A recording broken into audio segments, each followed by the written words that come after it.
Hello student, welcome to Anoop study zone. आप सभी लोगों का अनूप स्टडी जोन में स्वागत है। हम लोग पढ़ रहे हैं इंग्लिश और उसमें हम लोगों ने इससे पहले की क्लास में क्या देखा, सेंटेंस, वो भी पार्ट ऑफ सेंटेंस। वहाँ पे हम लोगों ने देखा कि सब्जेक्ट क्या होता है, ऑब्जेक्ट क्या होता है, वर्ब क्या होता है, प्रेडिकेट क्या होता है, ये सारी चीज़ें हम लोगों ने देखा था और बहुत सारे एग्जाम्पल्स भी सॉल्व किए थे। यदि आपने नहीं देखा है तो डिस्क्रिप्शन में लिंक दिया गया है, आप उस लिंक पर जाकर पहली क्लास देख लीजिए, उसके बाद इस क्लास को देखिए। ठीक है, तो आज का जो क्लास है वो काइंड्स ऑफ सेंटेंस है और इसको जानने से पहले हम लोग थोड़ा सा जानेंगे कि सिंगुलर और प्लूरल सब्जेक्ट के विषय में। तो सिंगुलर सब्जेक्ट क्या होता है, प्लूरल सब्जेक्ट क्या होता है, सिंगुलर वर्ब कौन कौन से होते हैं, प्लूरल वर्ब कौन कौन से होते हैं, इसके विषय में थोड़ा सा एक क्या होता है, नॉलेज रहना चाहिए, है ना। क्योंकि जैसे मान लीजिए आपके सामने आ गया यू, अब यू के साथ इज का प्रयोग किया गया है। अब आपको यदि पता है कि यू के साथ सिंगुलर वर्ब का प्रयोग होता ही नहीं, तो आपको ये भी पता होना चाहिए ये जो इज है ये सिंगुलर है, ये जो यू है ये प्लूरल है। तो ये चीज़ें आपको पता रहना चाहिए। तो इसके विषय में हम लोग थोड़ा सा देखेंगे और इसी के विषय में जानने के बाद हम लोग स्टार्ट करेंगे काइंड ऑफ सेंटेंस। ठीक है, चलिए तो स्टार्ट करते हैं। तो सबसे पहले हम लोग जानेंगे कि सब्जेक्ट के विषय में कौन कौन से सब्जेक्ट हो सकते हैं। तो सब्जेक्ट जो होता है हमारा, सब्जेक्ट में एक तो सिंगुलर हो सकता है और प्लूरल, वर्ब भी आपका सिंगुलर हो सकता है और प्लूरल हो सकता है। ठीक है, तो यहाँ पर सब्जेक्ट के विषय में बात करेंगे तो सब्जेक्ट में आपका ही हो सकता है, सी, इट, और इसके बाद आपका आई, वी, यू, दे। ठीक है, और इसके अलावा जो प्लूरल नाउन होते हैं वो, तो ये आपके सब्जेक्ट हो सकते हैं, प्लूरल या सिंगुलर दोनों। ऐसे करके लिख लीजिए,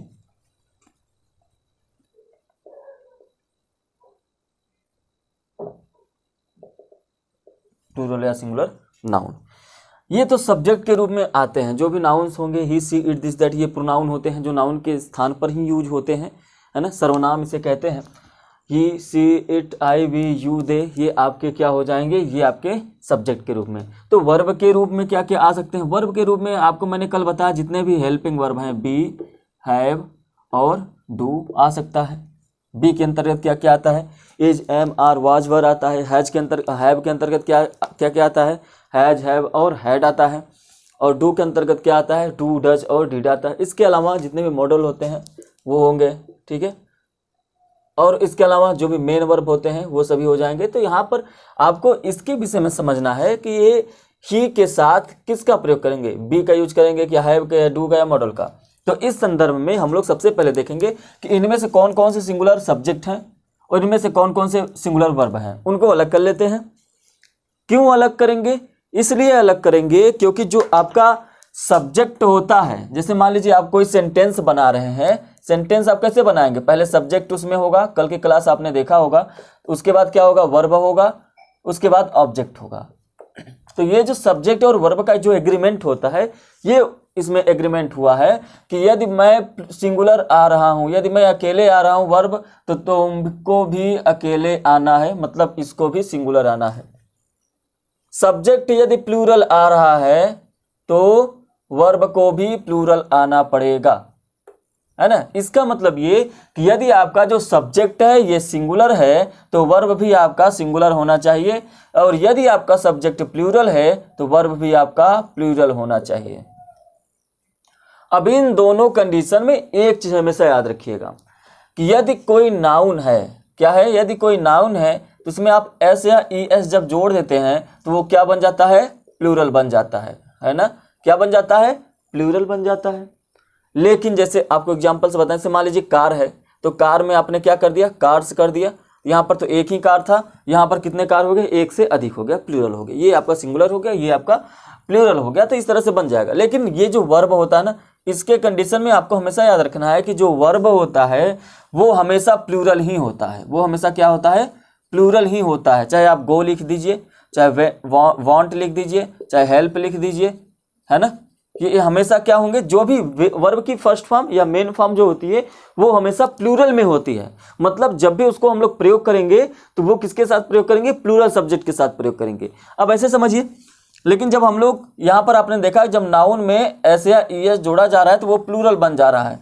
लेकिन जब हम लोग वर्ब में एस या ई एस जोड़ते हैं ना तो वो क्या बन जाता है, वो सिंगुलर बनता है। क्या बनता है, सिंगुलर बनता है। इस कंसेप्ट को हमेशा याद रखिएगा। जैसे आपका है हेल्प, हेल्प मैंने बताया कि ये देखिए अपने मेन फॉर्म में है, हेल्प मतलब मदद करना, हेल्प अपने मेन फॉर्म में है। और यदि ये मेन फॉर्म में है तो इसका मतलब ये, इसमें यदि हम एस या ई एस जोड़ेंगे तो ये क्या बनेगा, सिंगुलर बनेगा। मतलब जब आपका हेल्प से हो जाएगा तो ये हमेशा क्या हो जाएगा, सिंगुलर हो जाएगा। तब इसका प्रयोग हम लोग सिंगुलर नाउन के साथ करेंगे। ये चीज़ें क्लियर हैं? तो ये चीज़ें हो गई। अब हम लोग यहाँ पर बात करते हैं। यहाँ पर आपको पता चल गया कि सब्जेक्ट आपका सिंगुलर होगा तो वर्ब भी आपका सिंगुलर होगा, सब्जेक्ट आपका प्लूरल होगा तो वर्ब भी आपका प्लूरल होगा। क्लियर है? चलिए अब लोग हम यहाँ पर देखते हैं इनमें से कौन कौन से जो नाउन होते हैं, जो सब्जेक्ट होते हैं सिंगुलर। तो पहले हम लोग बात करेंगे सिंगुलर सब्जेक्ट की। सिंगुलर सब्जेक्ट की कौन कौन से सब्जेक्ट सिंगुलर होते हैं भाई? सब्जेक्ट में आपका ही आ जाएगा, सी आ जाएगा, है ना, इट आ जाएगा, आई आ जाएगा। इसको ब्रैकेट में करते हैं, इसके लिए समझेंगे। और इसके साथ साथ क्या आ जाएगा, दिस, दैट, दिस, दोज, ये सभी आपके सब्जेक्ट के रूप में यूज होते हैं, जिनमें से दिस और दैट भी क्या होता है, सिंगुलर होता है ना। ईटीसी कर लेते हैं, ये आपके सिंगुलर के रूप में होता है। तो इनके साथ वर्ब भी जो आएगा वो सिंगुलर ही आएगा। तो यहाँ पे लिख लेते हैं सिंगुलर वर्ब। सिंगुलर वर्ब कौन कौन से होते हैं? इज होता है, एम होता है, और क्या क्या होता है, वॉज हो गया, हैज हो गया, है ना। उसके अलावा आपका क्या हो जाएगा, डज हो जाएगा। ठीक है, अब इसमें आपको लिखना पड़ेगा हैड और डिड को भी शामिल करना पड़ेगा। उसके अलावा विल जो होता है, शैल जो होते हैं। ठीक है, यहां पर आपको बस इसके बाद ईटीसी कर लीजिए। अब आगे चलते हैं। ये तो आपके सिंगुलर सब्जेक्ट और सिंगुलर वर्ब, मतलब ये है कि यदि आपका ही आया है तो वर्ब भी इनमें से ही कोई होगा, 100% है। दूसरा बात करेंगे प्लूरल सब्जेक्ट की। जो प्लूरल सब्जेक्ट होता है वो कौन कौन से हो जाएंगे? वो आपका हो जाएगा वी, ठीक है, और आई को भी इसी में लिख लेते हैं, अभी समझेंगे इसके लिए। यू हो गया, है ना। उसके बाद दे हो जाएगा, दीज हो जाएगा, दोज हो जाएगा, और आपका जो प्लूरल नाउन होंगे वो हो जाएगा। ईटीसी कर लीजिए। यहाँ पर आप ये कर सकते हैं जो ईटीसी हो गया। यहाँ पर आप ये कर सकते हैं जो सिंगुलर नाउन होंगे वो। ठीक है, चलिए इसके साथ यदि हम लोग प्लूरल वर्ब की बात करें तो प्लूरल वर्ब जो होगा उसके लिए ध्यान देते हैं। प्लूरल वर्ब में आपका आ जाएगा आर, वर हो जाएगा, हैव हो जाएगा, ठीक है, डू हो जाएगा। क्लियर है? और उसके बाद क्या हो जाएगा, हैड, डिड, विल, शैल, ठीक है, और इसके बाद ईटीसी कर लीजिए। अब आप यहां पर एक चीज को ध्यान दीजिए। क्या ध्यान देना है कि यहां पर मैंने आपको लिखा सिंगुलर सब्जेक्ट और सिंगुलर वर्ब, यहां पर मैंने लिखा प्लूरल सब्जेक्ट और प्लूरल वर्ब। अब एक चीज हमेशा याद रखिएगा, यदि इनमें से कोई सब्जेक्ट आया है तो 100% गारंटी है कि वर्ब भी आपका इनमें से ही कोई आएगा, इनमें से कोई वर्ब नहीं आ सकता। और यदि इनमें से कोई सब्जेक्ट आया है तो वर्ब भी आपका इनमें से ही आ सकता है, इसके अलावा कोई भी वर्ब नहीं आ सकता। लेकिन आपको यह ध्यान देना है कि यहां पर आप देखेंगे तो हैड यहां पर भी है, हैड यहां पर भी है, डिड यहां पर भी है, डिड यहां पर भी है, बाकी विल और शैल भी है, तो विल और शैल भी इसमें भी है। तो इनमें क्या कॉमन है? ये कॉमन ही है। मतलब ये कि सब्जेक्ट जो होगा वो चाहे सिंगुलर हो चाहे प्लूरल हो, लेकिन यदि ये आ रहे हैं तो दोनों एक साथ आ सकते हैं, हैड, डिड, विल और शैल। ये जो होते हैं ये हमेशा सिंगुलर के भी साथ आते हैं और प्लूरल सब्जेक्ट के साथ भी आते हैं। ठीक है, ये आप ध्यान में रखिएगा। दूसरी चीज आई के विषय में जानते हैं। आई देखिए सिंगुलर सब्जेक्ट में भी है और प्लूरल सब्जेक्ट में भी है। आई तो हमेशा क्या होता है, आप देखेंगे सिंगुलर ही होता है, लेकिन आई के साथ जो होता है वो फॉर्मेशन याद रखिएगा, हमेशा डू प्लूरल वर्ब का प्रयोग होता है यहाँ पर, और हैज में आप जाएंगे तो हैव का प्रयोग होगा, है ना। और ये इज एम आर में अपना सब वर्ब जो होता है साथ में लेकर चलता है, इसके साथ एम का प्रयोग होगा। क्लियर है। तो आई के संदर्भ में ये याद रखिएगा, आई जो होता है वो सेंटेंस के चाहे जहां पर भी, सेंटेंस के बीच में आ जाए, सेंटेंस के स्टार्टिंग में आ जाए, सेंटेंस के लास्ट में आ जाए, कहीं पर भी सेंटेंस के आता है वो हमेशा कैपिटल में ही होता है। उसको कभी भी ऐसे लिखने की गलती मत करिएगा, ये गलत हो जाएगा, हमेशा कैपिटल में ही आता है। तीसरी बात करेंगे यू की। यू जो होता है ना, ये सिंगुलर और प्लूरल दोनों में रहता है। सिंगुलर भी इसका होता है और इसका प्लूरल भी होता है, सब्जेक्ट के रूप में, हमेशा याद रखिएगा। सब्जेक्ट के रूप में यदि रहेगा तो सिंगुलर भी होगा और प्लूरल भी होगा सब्जेक्ट के रूप में, लेकिन इसके साथ जो वर्ब आता है, इसके साथ वर्ब हमेशा ऑलवेज वर्ब प्लूरल, ठीक है। इसके साथ जो वर्ब आता है वो हमेशा क्या होता है, प्लूरल होता है। क्लियर है। तो यहां तक तो आपने देखा कि आई के साथ, और ये कुछ सब्जेक्ट्स हैं जो सिंगुलर और प्लूरल दोनों वर्ब लेते हैं। आई के साथ डू, हैव और एम का प्रयोग होता है। आई के साथ डज का प्रयोग मत करिए। आप सिंगुलर देखेंगे, सिंगुलर है तो आई के साथ आप डज का प्रयोग कर सकते हैं, लेकिन होगा क्या, हमेशा यहाँ पे डू का प्रयोग। एक चीज हमेशा याद रखिएगा, आई के लिए स्पेशल यहाँ पर एम बनाया गया है यदि सिंगुलर है तो, और यहाँ पर आई के साथ क्या बनाया गया है, डू भी हो सकता है और हैव भी हो सकता है। तो ये चीजें आपको हमेशा याद रखिएगा। आई के साथ हैड भी हो सकता है, आई के साथ डिड भी हो सकता है, ठीक है। आई के साथ विल भी और शैल भी हो सकता है। ये तो मान लीजिए दोनों के साथ आएंगे, इस वाले सब्जेक्ट के साथ भी और इस वाले सब्जेक्ट के साथ भी। क्लियर है। और एक चीज और आपको ध्यान में रखनी है, कल फिलहाल इसकी चर्चा मैंने की थी, आपको मैंने बताया था कि जब हेल्पिंग वर्ब और मेन वर्ब दोनों साथ में ही आते हैं तो हेल्पिंग वर्ब कहलाता है, मेन वर्ब कहलाता है। इसका मतलब ये जो हेल्पिंग वर्ब होता है वो हमेशा मेन वर्ब की सहायता के लिए आता है, हेल्प करने के लिए आता है।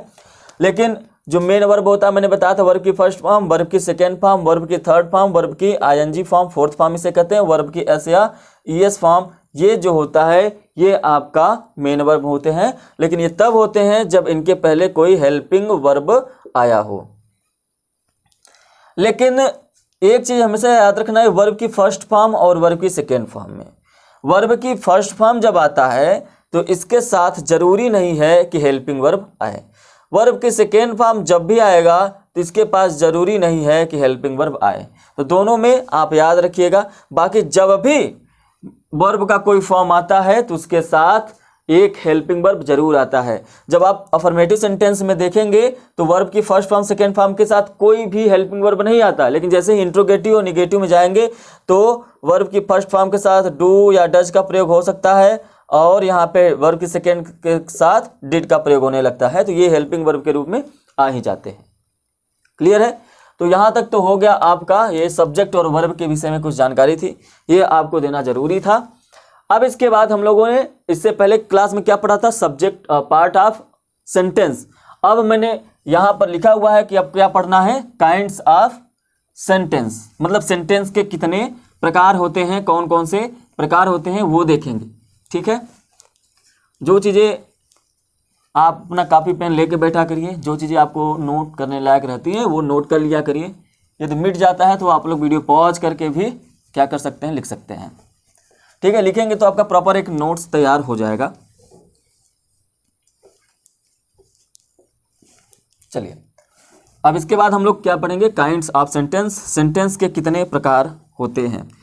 तो सेंटेंस के कितने प्रकार होते हैं ये एग्जाम में बिल्कुल भी नहीं पूछा जाएगा कि सेंटेंस के कितने प्रकार होते हैं, लेकिन ये पूछा जाएगा कि बता दीजिए ये जो सेंटेंस लिखा हुआ है ये कौन सा है, इंट्रोगेटिव है, ऑप्टेटिव है, निगेटिव है, असर्टिव है ना, या एक्सक्लेमेटरी है। तो सेंटेंस में हम जब जाएंगे तो काइंड्स ऑफ सेंटेंस जब देखेंगे सेंटेंस के प्रकार में, तो सबसे पहले देखेंगे एक सेंटेंस, इसके कितने प्रकार होते हैं, 5 प्रकार के हम लोग सेंटेंस को पढ़ेंगे, 5 प्रकार के। ठीक है। उसके एग्जाम्पल्स को भी देखेंगे। तो चलिए स्टार्ट करते हैं। काइंड्स ऑफ सेंटेंस में सबसे पहले आप पढ़ेंगे असर्टिव सेंटेंस।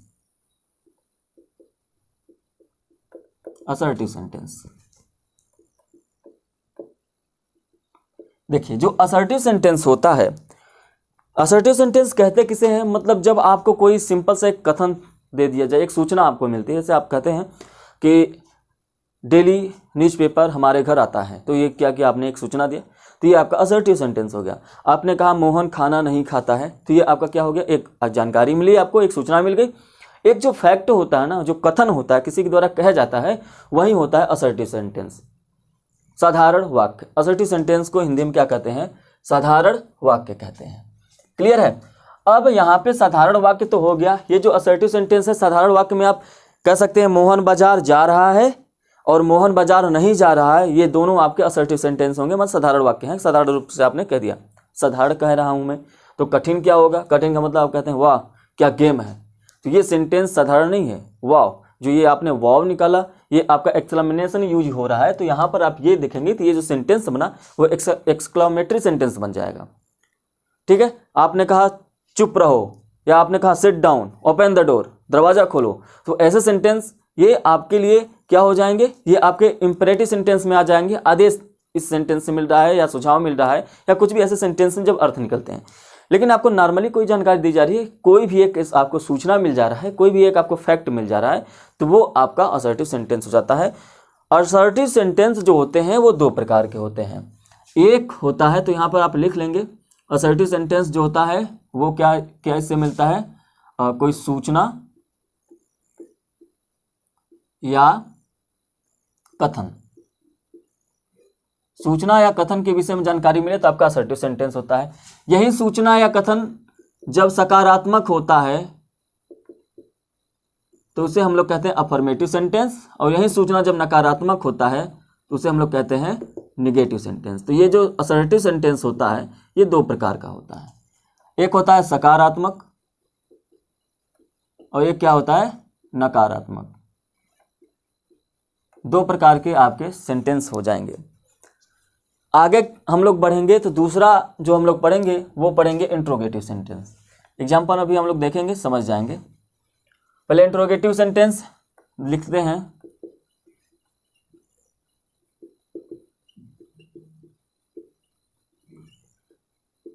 इंट्रोगेटिव सेंटेंस इसका मतलब प्रश्नवाचक वाक्य, जिससे भी प्रश्न पूछा जाए, प्रश्न पूछने का काम। जो सेंटेंस प्रश्न पूछे, क्या प्रश्न पूछना, ये जो सेंटेंस होगा, इंट्रोगेटिव सेंटेंस जो होगा, उसमें क्या किया जाएगा, प्रश्न पूछा जाएगा। मैंने आपसे कहा कि व्हाट आर डूइंग यू, तो आप कहेंगे, या मैंने कहा व्हाट आर यू डूइंग, तो आपका मतलब क्या, कोई प्रश्न पूछा जा रहा है, या तो कहा गया have you writing a letter. तो ये देखिए हेल्पिंग वर्ब पहले आ गया सब्जेक्ट के, तो ये भी आपका इंट्रोगेटिव। इसका मतलब क्या है, क्या तुम एक पत्र लिख रहे हो, तो यहाँ पर क्या हो जाएगा, ये आपका इंट्रोगेटिव सेंटेंस हो जाएगा। इंट्रोगेटिव सेंटेंस को पहचानने का सबसे आसान तरीका होता है, उसके अंत में देखेंगे तो एक क्या क्वेश्चन मार्क आपको लगा हुआ मिल जाएगा। तो इंट्रोगेटिव सेंटेंस भी जो होते हैं वो दो प्रकार के होते हैं। इंट्रोगेटिव सेंटेंस क्या होते हैं, दो प्रकार के होते हैं। अब देखिए समझिए कैसे। इंट्रोगेटिव सेंटेंस में सबसे पहला प्रकार जो होता है उसमें आप देखेंगे तो हेल्पिंग वर्ब पहले आया होगा। उसका स्ट्रक्चर कैसे होगा, हेल्पिंग वर्ब पहले आया होगा, उसके बाद सब्जेक्ट आया होगा। नॉर्मली आप देखते हैं कोई भी सेंटेंस जब बनता है तो पहले सब्जेक्ट होता है, उसके बाद वर्ब होता है और फिर ऑब्जेक्ट होता है ना। ये असर्टिव सेंटेंस का है। लेकिन जब इंट्रोगेटिव सेंटेंस में जाते हैं तो पहले इसी जो वर्ब होता है, ये तो helping verb plus main verb से बनता है, तो ये जो हेल्पिंग वर्ब होता है ये सब्जेक्ट के उठकर पहले आ जाता है, तो आपका वो इंट्रोगेटिव सेंटेंस हो जाता है। तो हेल्पिंग वर्ब हो जाएगा प्लस आपका सब्जेक्ट हो जाएगा, और उसके बाद आपका मेन वर्ब हो गया और ऑब्जेक्ट ऐसे जाके बनता जाएगा। तो याद ये रखना है कि जब सब्जेक्ट के पहले आपका हेल्पिंग वर्ब आ जाए तो वो आपका इंट्रोगेटिव सेंटेंस होगा। दूसरी बात ये कि जब आपका जो WH वर्ड्स जितने भी WH वर्ड्स हैं, जैसे वाई, हु, whom, ठीक है, विच, वेयर, etc. का लीजिए, ये आपके जब भी वर्ड्स आएंगे सबसे पहले, तो आपका क्या होगा, इन शब्दों को लिखने के बाद बस यही जो हेल्पिंग वर्ब है पहले आ जाएगा और सब्जेक्ट उसके बाद आएगा। ठीक है, तो इस तरह से सेंटेंस बनता है। तो जब आपका सब्जेक्ट के पहले हेल्पिंग वर्ब होता है, इसे हम लोग कहते हैं डायरेक्ट इंट्रोगेटिव।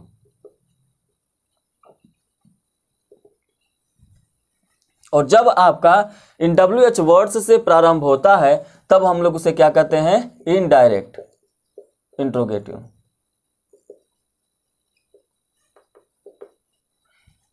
इन्हीं डायरेक्ट और इनडायरेक्ट कहा जाता है क्लोज इंडेड सेंटेंस और ओपन इंडेड सेंटेंस के नाम से भी जाना जाता है। तो ये आपका हो गया इंट्रोगेटिव सेंटेंस। ठीक है, इंट्रोगेटिव सेंटेंस हो गया। इसके बाद हम लोग पढ़ेंगे तीसरा हमारा है इंपरेटिव सेंटेंस।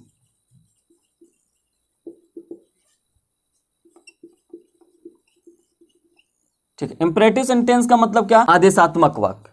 ये जो आदेशात्मक वाक्य होता है, इनसे इस क्या पता चलता है, कोई भी सेंटेंस है, जैसे आपने कहा सिट डाउन, बैठ जाओ, तो क्या पता चला, आदेशात्मक वाक्य, आदेश का हुआ। या तो आपसे कहा गया कि आज्ञा का पालन करो, तो यहाँ पर क्या हो गया, ये भी एक आज्ञात्मक वाक्य हो गया। ठीक है, तो इस तरह से इंपरेटिव सेंटेंस जो होता है वो आदेश देता है या सुझाव देता है या विनय करता, विनम्र निवेदन करता है। तो ऐसे प्रकार के जो सेंटेंस होते हैं वो आपके क्या कहलाते हैं, इंपरेटिव सेंटेंस, आदेशात्मक वाक्य। मतलब इनसे क्या, आदेश, आज्ञा, सुझाव, प्रस्ताव, प्रस्ताव मतलब प्रपोजल, सुझाव मतलब क्या, सजेशन, आदेश मतलब ऑर्डर, जब इनका बोध होता है तो ये आपके क्या हो जाते हैं, इंपरेटिव सेंटेंस हो जाते हैं। जैसे आपने कहा सट, चलिए अभी एग्जांपल की वजह से सबके एग्जांपल्स देखेंगे। बस ये इंपरेटिव सेंटेंस क्या हो गया, जिससे आदेश मतलब कुल मिला के ऑर्डर, सजेशन, ठीक है, प्रपोजल,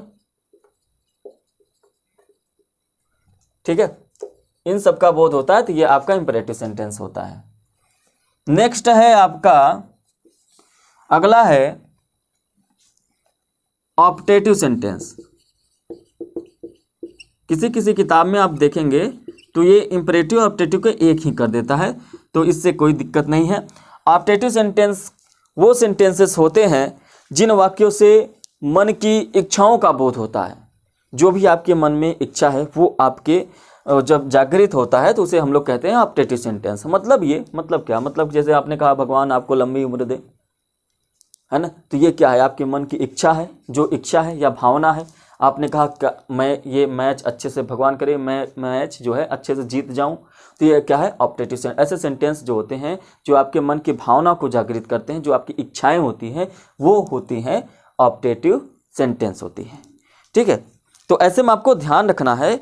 जैसे मान लीजिए आपसे कहा गया may God bless you, may God bless you, तो ये आपका सेंटेंस जो हो जाएगा वो ऑप्टेटिव सेंटेंस हो जाएगा। तो यहाँ पर आप लिख लीजिए कि मन की इच्छाएं,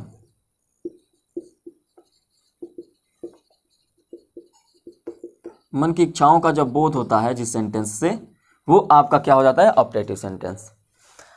नेक्स्ट और लास्ट है एक्सक्लेमेटरी सेंटेंस।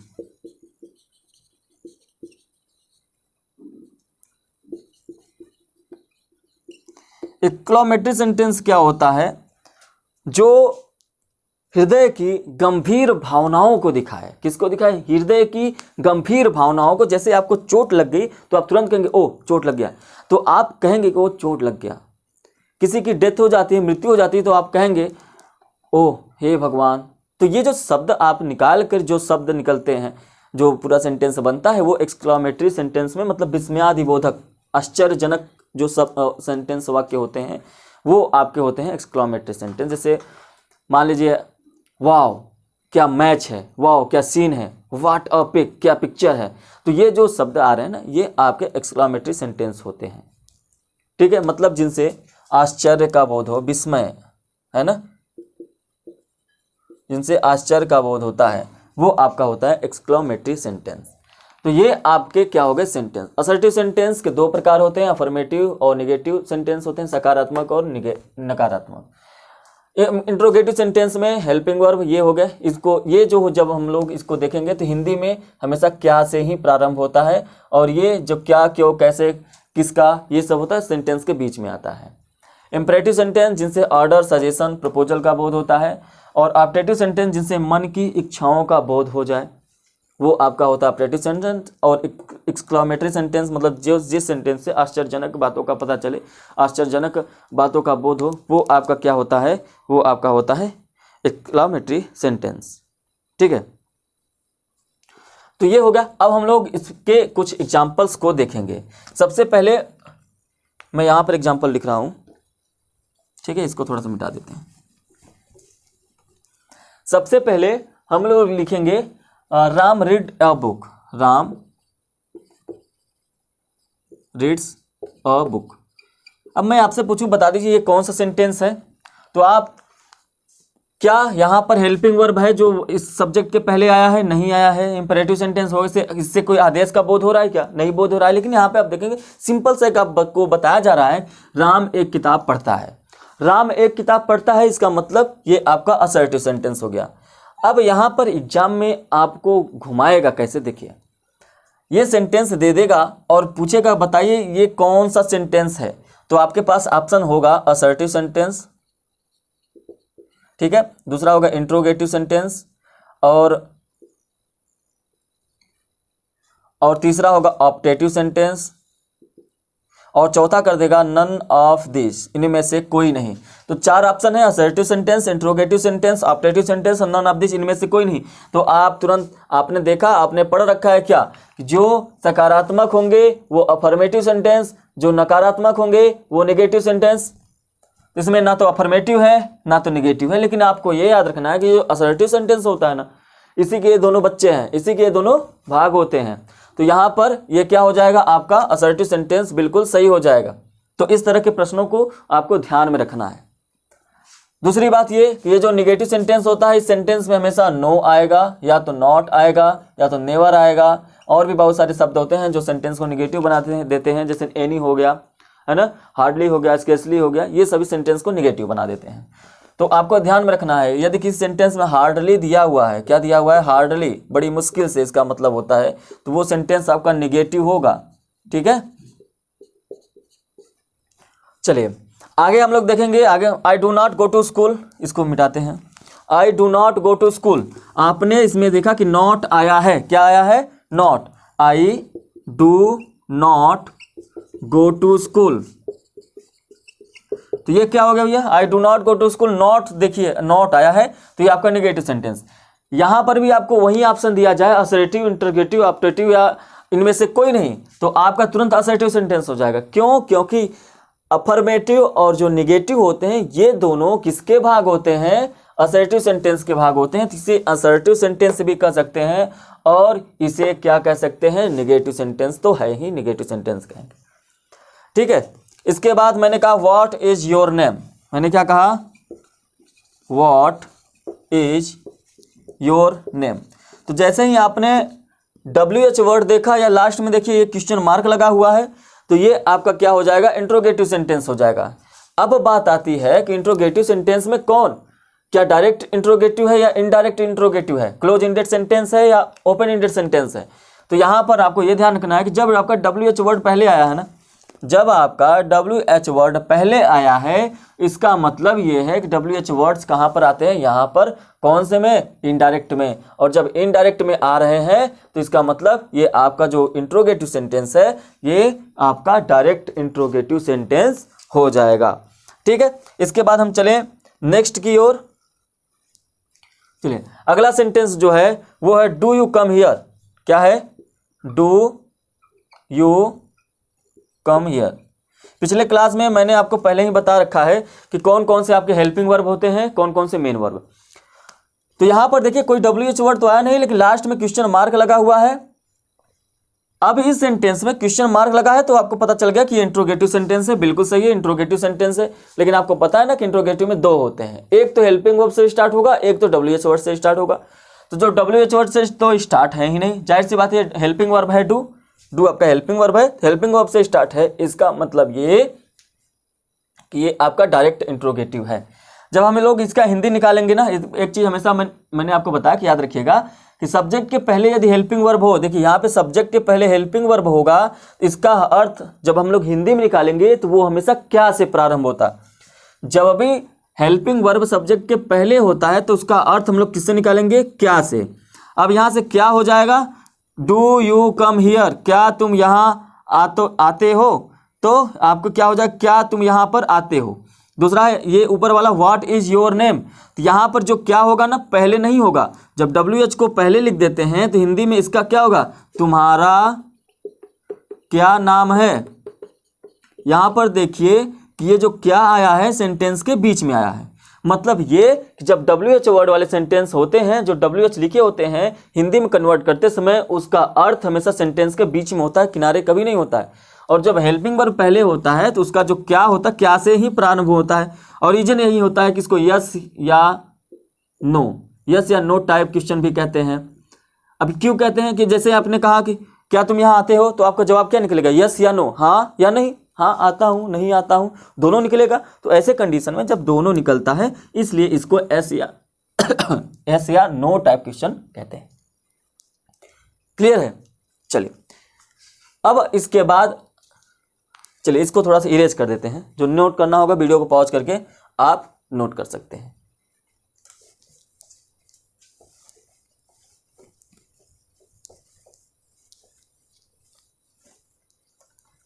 चलिए इसके बाद है आपका इंपरेटिव सेंटेंस।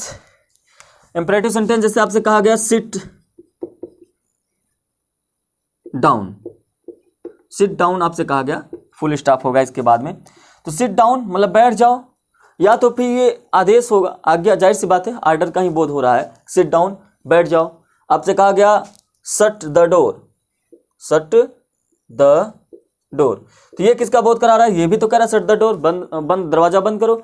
तो यहाँ पर यह है कि आपका जो सेंटेंस है वो आपका क्या हो जाएगा, इंपरेटिव सेंटेंस, जिनसे आदेश का बोध हो, सुझाव का, सजेशन का बोध हो तब, ठीक है।